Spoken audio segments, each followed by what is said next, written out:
Good morning, children. We will today do the revision of the chapter Force. You all know that there are some effects of force that is observed in our day-to-day life. Force can stop or start the motion of a body. It can change the direction of motion. It can change the speed of the body, and it can change both direction and speed. That means the velocity of the body. At the same time, it may change the shape and size of the body. That means it can produce deformation in the body. But in this chapter, in class 10th, we mainly focused upon the turning effect of force, the principle of moment, the condition of an object to be in equilibrium. We studied about center of gravity and uniform circular motion. So we will take up the topic one by one for revision. Now look at this figure. There is one rigid body which is pivoted at the point O, and a force F is applied along the line of action PF. Because of this force, the body is now turning in a certain direction, which is anti-clockwise direction.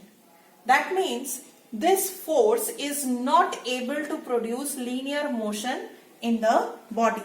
However, this force itself is a linear force, but it will not produce linear motion in the body, but it will turn the body in a certain direction because the body is fixed at certain point. So the axis of rotation will be the line passing through O. Now, this turning effect of force depends upon or is affected by two factors. First of all is the magnitude of the force.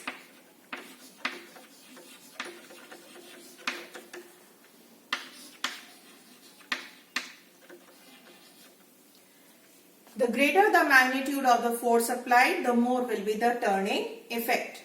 And second is the distance between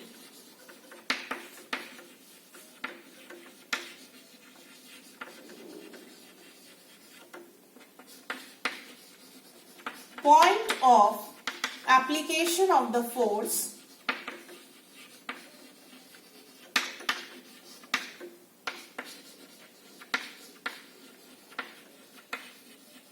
and axis of rotation, which is commonly called perpendicular distance.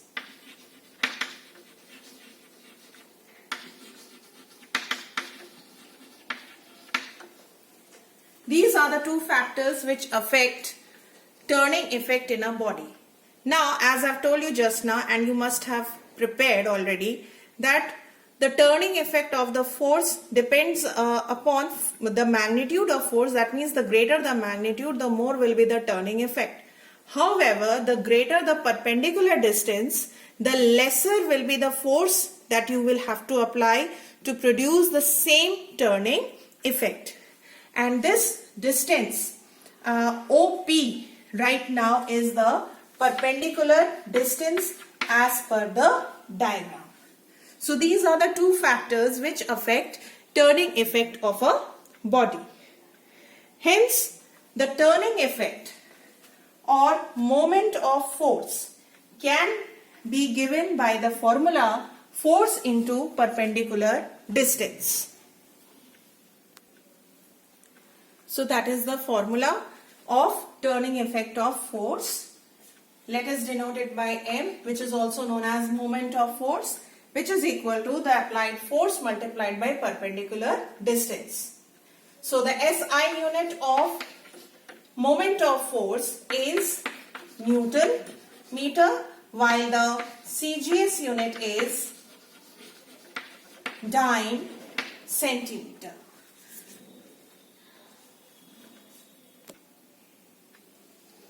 Conventionally, there can be only two possible direction of rotation. One is clockwise and the another one is anti-clockwise.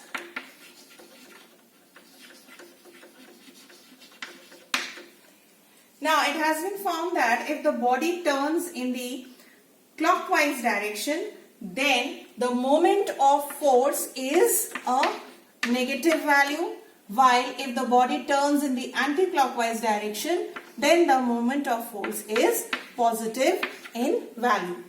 Because why it has to, it can have two values, negative and positive, just because it is a vector quantity. So right now, as per this figure, the body is rotating in in the anti-clockwise direction. So the moment of force produced will be positive in nature. But we must remember one thing, that moment of force which causes turning effect in a body is always accompanied by one more force. That means I want to say that there are couple of forces which act on the body to produce the turning effect. Single force cannot produce turning effect in the body. So as I've said just now, that single force cannot produce rotation in a body, and here is a diagram which is that of a long uniform bar and pivoted at the center O. At the ends of this bar there are two forces acting on it. Both the forces are equal and opposite. That is the first characteristic that we have to observe and understand, that the forces are equal and opposite.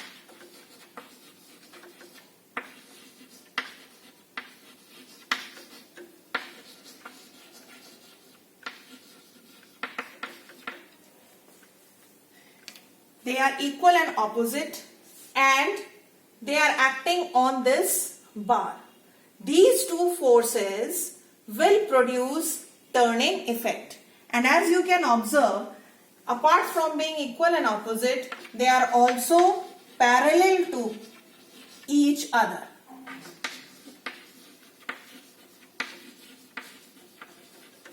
The forces are parallel to each other. So these two forces produce rotation in a body. So single force cannot produce the rotation. So now the moment of couple. The formula for moment of couple is given as either force multiplied by distance between the two forces.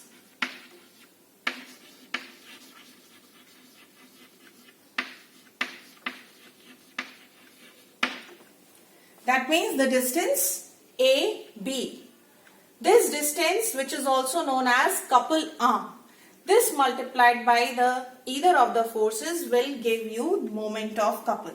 And here also you can see, if you want to find the SI unit, so the SI unit of moment of couple will remain Newton meter, same as that of turning effect or torque. So that is couple, and in the diagram I have mentioned that the distance between the two forces is couple arm. So what is the condition for a body to rotate? That means there should be two forces which should be equal and opposite to each other, parallel to each other, and should not act along the same line. And there are many examples in our day-to-day life. For example, opening or closing the door, window, turning the tap, or turning the key in the hole of the lock, etc. are many examples related to couple. That means turning effect of force. Now next is equilibrium of bodies, because we have to study the principle of moment. So in order to get into this concept, we must go through the condition of equilibrium of the bodies.